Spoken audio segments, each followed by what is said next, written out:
Weird Science is the revolution. Ghost Rider Final Vengeance #2, written by Ben Percy, Danny Kim on art, Brian Valenza on colors, and VC's Travis Lanham on letters. The big deal of last issue was that unfortunately, it took till we got to the cliffhanger that we found out that the Hood is the new Ghost Rider, something that was announced 2 months earlier. We now, forgot. if you didn't hear the announcement, we did forget. We were kind of debating.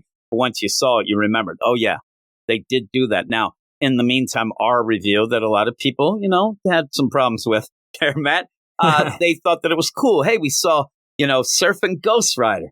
We get to see on the pole stripper Ghost Riders. Like, you ended up, the Spirit of Vengeance was jumping back and forth, and then finds a suitable host, even though in this, it kind of feels like it was more of a deal that should have been that right away. And when we end up talking about this before we recorded, the idea that this issue itself feels like it should have been the first issue. We should have went through the first. Yeah, you want to show stripper working the pole, Spirit of Vengeance? Fine. Do that in 2 pages. Do 2 full page spreads even, where it's jumping around. Have it find the Hood and let's get going. Because when you get to the second issue, and I said it a bunch of times, even in the review, that I think that when we get to the next issue, it's going to feel like the book just started. That's what happens. But because it's still this, it feels like we're already behind in the whole scheme of things. Because when we get to this, it really is just going to be, hey, look at me, I'm the Hood, and this is what it's like to get the Spirit of Vengeance and become the new Ghost Rider. That's fine, but nothing really happens in this issue until we get to the cliffhanger. And even then, it's just, I'm going to take down and burn Chicago. And I'm like, when you're done there, go to Detroit. That place is a mess. Take that, Detroit. But you know what I'm saying? And then, then when they're done, go all the way back and go to Camden and take care of that place. So you have all that, and like you're left like, okay, by the end of this, do you like this because you like Ghost Rider and you just sit there and say, well, it's Ghost Rider. But is it showing you that we need to have the Hood as Ghost Rider? In the meantime, Johnny Blaze is in the background. He's trapped by that spider monster thing. You end up having Zebediah the Magician show up that was in the last run, Ben Percy, where he was the one that, kind of snap out of it there, Ghost Rider, snap out of it, Johnny, where he was in that illusion world where everything was fine, and then he had to realize that it wasn't play. At that point, I was actually enjoying the book where you had that weird thing going, but then it just became Monster of the Month, and also that Talia War Road, all that stuff. But we get to this, and we're just there with the Hood, who he burns a building. Then, because that's where he changed into the Spirit of Vengeance Ghost Rider. Then I love when he's running down the road. Like, at that point, I'm thinking, is that how we're going to play this? He's not even going to have a vehicle. He's just going to sprint everywhere. Well, that was my thing this year. I'm like, what is he riding? He's got to ride something. Yeah, he's just running down the road. He's got white line fever. Running down. So then when he does actually, then he goes and he's like in Train Spotting, where he's in the worst toilet. He's throwing up ash. But again, this is where it seems like Ben Percy made this a thing for the Hood because he wanted to show you what it was like to first get the Spirit of Vengeance and become the Ghost Rider. It's nothing that is. I'm sure really that's been told 20 times. By the end of this, I'm like, okay, I see it's the Hood. You're not showing me why uniquely I need to care about that. And this book is suffering because of it. I'm pretty sure Nicolas Cage did this exact same thing in that movie, that Ghost Rider movie. But did he run down the road? He was running fast too. That cape going. Also, he's at a diner, right? I'm at the diner with you, and we see this guy come in. Is anybody going to say anything about that cape? Nobody's going to serve him. She's there. This lady's like, hey, you look tired. Hey, everything okay? He's like, look, baby, I got a cape on. I'm fancy. Serve me. And he ends up, man, I got to eat everything. I got to drink all this coffee. So he's like, I want it all. Give me the whole menu.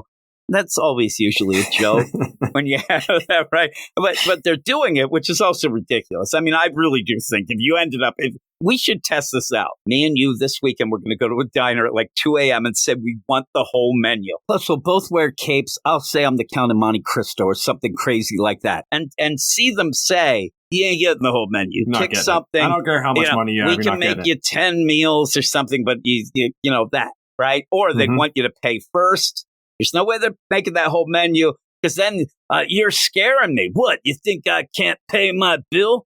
No. You got a cape on, and you're just eating nonstop, whatever. We want you to leave And then he ends up touching her and activates the idea where he can see all of her sins. Sins like stealing lipstick. I love Thanks for touching me, dude. Yeah, really. And also it goes up. It's like, oh, luckily he touches her lung to see that she might have killed her dad or stepdad by crushing up Tylenol. You sit there and say, does that work? Or is that a thing? And it's not really a wow thing. There's too many steps in this thing. And she's all like, oh my God, she falls back. I guess she's still alive, but he ended up like she's on fire at one point because of the touch. It's more yeah, the but who knows touch. if it's real or not, the fire. Yeah, it's weird. Do you think, are cloaks just like jackets before jackets were invented? What's the point of a cloak? They're a fancy thing. You got to have a swish it around and stuff. Like, look at me. I know that you don't want to judge people, right? But somebody walks into my diner with a stupid cape like that, I'm telling them we're closed. We're closed there, capey. Get out of here. So they end up where, okay, he's there and he's like, okay, I see your sins. I taste them. They're delicious. Mm-hmm. Bada bing, bada boom, leaves. And so what happens then is he again talks about and actually gives us a little bit of a rundown. Hey, I ended up becoming the Hood. I had it all. I was even bigger than the Avengers, but then crap went wrong. And now I'm mad at Johnny Blaze, and I ended up making a deal, and now I get the spirit of vengeance. And while he's doing that, and again, that's first issue things. I know it's only the second issue, but we need a ride. He needs, and in this, we had talked about it before we started, but I'll say it now. We don't like the art that much in here. Yeah, at points, it has some cool colors, but the art itself, and where in this, like, to me, this should be the wow moment of the book where we see what ride, but it even seems like this doesn't even have to be permanent ride, but I want him to get something that is like really cool, really over the top, and even play the idea of, because he's walking through like a tunnel and all these vehicles are there. I want to see something where I say, oh my God, wouldn't it be cool if he was Winnebago? Ghost Rider, and you'd be like, that's stupid. But then we see like a Corvette, or we see some crazy things. See something that, though, at this point, we're like, oh, that'd be really cool, but it's so drab. And then just some Yahoo comes with a motorcycle, and he does the Steven Seagal back in the day. He clotheslines the guy, gets on the thing in the big plate. It's not even a full page. This is the vehicle he's getting, and it looks like Danny Ketch's motorcycle. It looks almost exactly like it. Like, why? Why aren't you doing something original? Because with the Hood here, not that that's not original, but it's generic. That's all this feels like. It's generic Ghost Rider. Look at me. I'm puking up ash. I touch this girl and find out that she stole lipstick. I'm eating a lot of food and wearing a cape in the diner. Oh, my God. And then he gets Danny Ketch's look-alike. Danny Ketch is like, I want money for this. I need to be, like, he should get compensation. And so there you go. He has that, and then he just gets off it. So you're not even getting, like, a cool thing. And then it changes back into the original bike. Yeah, it changes back. So he's just going to be able to grab anything. I'd love to see where he, like, tells some guy, give me a piggyback ride. That thing turns into... Yeah, I thought he was going to ride on this vampire bouncer guy. That's what I think, that he becomes the vehicle then. This works out. If he was back being a stripper on the pole, it'd be pretty cool. But he goes to this bar.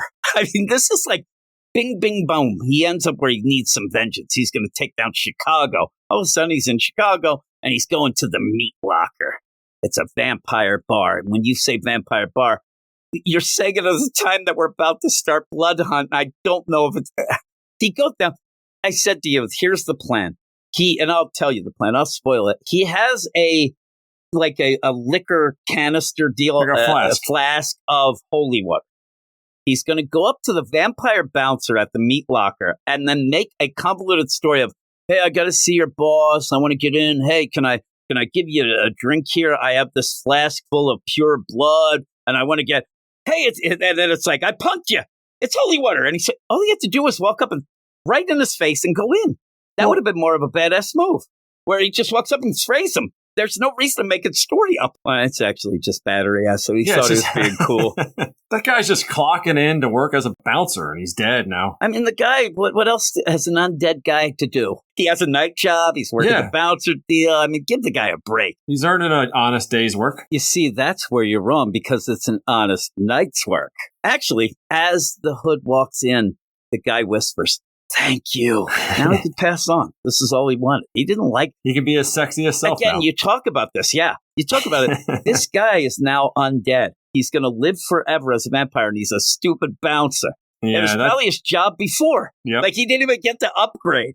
So maybe he's happy. It's like, thank you so much. But again, a page and a half, like, to just do what isn't the badass. The badass move is that he just ends up and the guy's like, no, boom, right in the face. And then he could explain what it is, just like he does anyway, as he goes in. I like where the Hood actually, through the narration, it's like, hey guys, get this. That wasn't true. I was lying because I get the sin because I'm the sin getter nonsense Ghost Rider. Hey, and then he throws the flask, which still has holy water, and you see it why. Mm-hmm. You might need it because they go into the vampire bar. Who wants to go seriously, here? Yeah. I mean, that's the thing. Do you need a bouncer?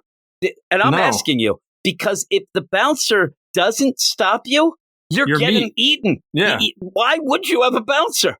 This should be where they're sending flyers out about how great this place is. You have the whole deal that Dave Navarro shows up sometimes. Everybody's running to him. Ladies' night. Everybody, all ladies free. I mean, what is... Why would you stop the gravy train from coming in? See, it doesn't work. And but you get a lady vampire is like, I'm eating this and that. And, you have this play of, listen, I need you to help me. And what I can bring is I'm going to, fill the streets of Chicago with blood.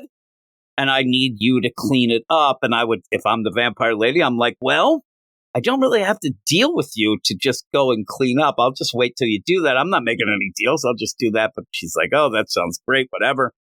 And then we go and see Zebediah, old Zeb, who again seems to have to break out Johnny Blaze from trouble where he is in a crazy, it looks like and should look really horrific, but the art's a little off. But you end up with the spider thing. And then the spider attacks Zebediah. So who knows what's going on? And then you have the whole thing in the next cover, which the cover is by Juan Ferrer. Pretty cool. Mm-hmm. But it is oh my God, Chicago will burn. I don't know. I guess maybe it's me, but I don't have a connection in the Marvel Universe much with Chicago anyway, even if it's where he's from. But, it just doesn't feel that big. I'm like, well, he's got Chicago. Chi-Town is done. The Windy City is going down. I'm like, okay, that's fine. But yeah, we'll see. We'll see how it goes. But if you like this, that's all the power to you. But I'm waiting for the hook. The hook isn't there yet. 2 issues now, and I know it's only 2. We usually say we give it 3.